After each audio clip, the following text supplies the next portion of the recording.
The woman who loved a nobody. Everyone had an opinion about him, and none of them were kind. They called him a nobody. No title, no money, no connections, no future, at least that's what they said. But I loved him. Back then, love didn't need proof. It only needed hope. I was 23, working double shifts at a downtown cafe, dreaming big dreams in a tiny apartment that smelled like cheap coffee and ambition. He used to wait for me outside after my shifts, leaning against a broken streetlight. Hoodie pulled low, hands shoved in his pockets like he was hiding from the world. "You tired?" he'd ask. Always, but I'd smile anyway. He listened. That was his superpower. When I talked about my dreams, owning a business, leaving this city, becoming someone, he never laughed, never doubted me, never told me I was asking for too much. Unlike everyone else, my friends whispered behind my back. My family warned me straight to my face. "He's dragging you down. He has no ambition. Love doesn't pay bills." They didn't see what I saw. They didn't see the way his silence carried pain. The way he worked night jobs nobody wanted. The way he read books instead of flexing fake success online. But the world only respects noise. And he was quiet. Then came the day that changed everything. A party. A room full of people who judged success by watches and Instagram followers. Someone laughed and said it out loud. "Why you still with him? He's a nobody." The room laughed. I waited for him to say something, to defend himself. He didn't. He just smiled that same tired smile. And that's when I felt it. The beginning of the end. When silence starts hurting, silence can be peaceful, but it can also be deadly. After that night, something shifted. He grew quieter. Not distant, just heavier. I carried the weight of two dreams now. Mine and his. Bills piled up. Pressure crept in. Reality doesn't care about love stories. One night, after another argument about money, I snapped. "Do you even want more out of life?" I asked. He looked at me, really looked at me, and said something I'll never forget. "I want more. I just don't want it the way they do." That scared me, because I was starting to want it their way. Fast money. Fast respect. Fast validation. I hated myself for it, but I was tired of being strong. Then came her. Polished, confident, successful. She didn't see a nobody. She saw potential. And that's when I realized the cruel truth. Sometimes people don't leave because they don't love you. They leave because loving you costs too much. I walked away first. I told myself, he'd be fine. I was wrong. The rise no one saw coming. Pain changes people. For him, it sharpened everything. They don't tell you this part of the story. The nights he slept in his car. The days he starved so he could save. The mentors who ignored him.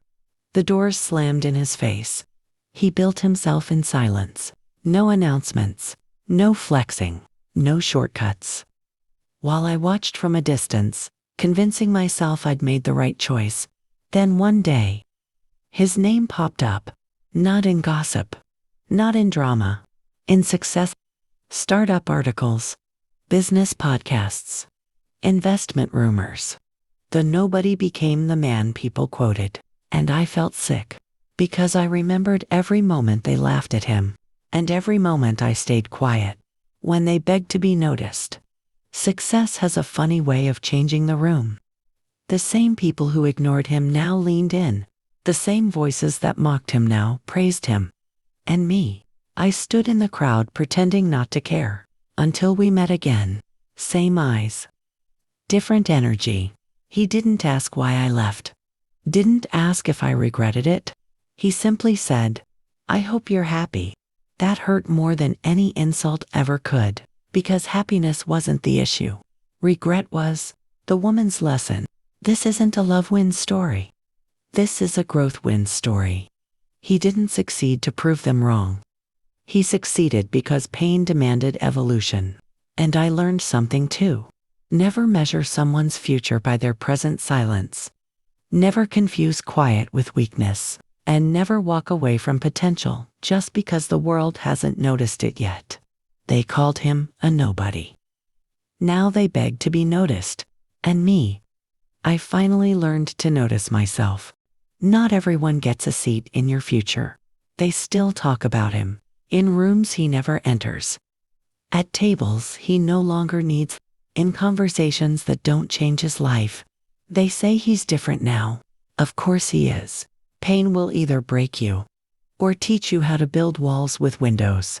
He chose the second. He stopped proving, stopped explaining, stopped performing success for people who only clap when you're already winning. That's the real globe nobody warns you about. You lose people. Not because you changed for the worse, but because you finally outgrew the version of yourself they were. Comfortable controlling. And me.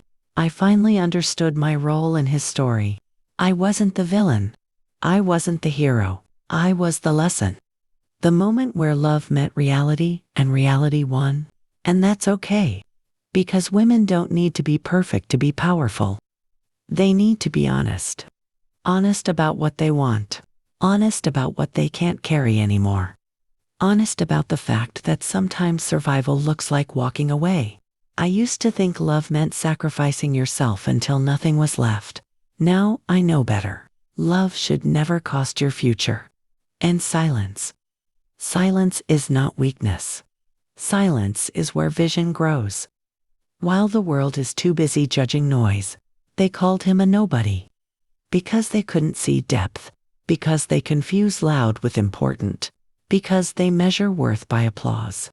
Now they beg to be noticed. But here's the truth they'll never accept. Not everyone deserves access to the person you become. Some people only qualify for the preview, not the full story. And if this story teaches you anything, let it be this. Never abandon someone just because their success hasn't arrived yet. Never stay where you have to shrink to be loved. And never underestimate the quiet ones. They're usually building something unstoppable. This wasn't a love story. This was a becoming story. And becoming is always louder than regret. The end. Success didn't heal him, it hardened him. People think success fixes everything. It doesn't. It just gives pain better furniture. From the outside, he looked untouchable now. Tailored suits. Private meetings. First-name basis with people who used to ignore his emails. But behind closed doors, the man who once loved quietly had learned how to protect his silence. Because silence had been the only thing that stayed loyal. Women noticed him differently now, not with curiosity, but with calculation. They didn't ask about his past. They asked about his plans. What's your next move? Where do you see yourself in 5 years? How serious are you about legacy? Nobody asked him how many nights he cried alone. I watched all of this from a distance. Social media, industry events, mutual circles. And it hit me. They weren't attracted to him. They were attracted to the version of pain that survived. And the scariest part, he knew it. He didn't chase love anymore. He negotiated it. He'd smile, charm a room, close deals, then go home alone by choice. Because attachment once cost him everything. Meanwhile, I was rebuilding myself too. Not for him. For me. I launched my own business. Small, unstable, but honest. Every time I felt like quitting, I remembered the man everyone doubted, and the woman who walked away. That guilt became fuel. Then fate did what it does best. It cornered us. Same city, same event, same elevator, no escape. The doors closed, and suddenly it was just us, two people who used to share dreams. Now sharing silence. He finally broke it. You look stronger, he said. Not happier. Not softer. Stronger? I replied, so do you. But what I meant was, you look armored. The elevator opened. But something else did too. Closure isn't always a reunion. We talked after that. Not dramatically. Not emotionally. Honestly, coffee. Daylight. No expectations. That's how you know you've grown. When you no longer need the night to hide your truth. He told me everything. Not with anger. Not with blame. Just facts. I used to think being unnoticed meant being worthless, he said. Now I know it just meant I was early. That line hit me harder than any breakup ever could. I apologized. Not because I wanted him back, but because he deserved acknowledgement. He listened. Then he said something I'll carry forever. You leaving didn't break me. It showed me who I couldn't be anymore.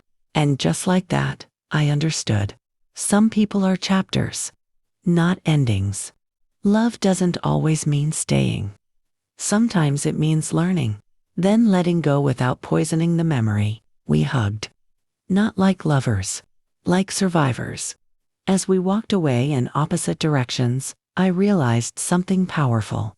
The story was about both of us refusing to stay. Nobody's in our own lives, because the strongest to be noticed by him. But he no longer needed the noise, and I no longer needed his validation. It's peace.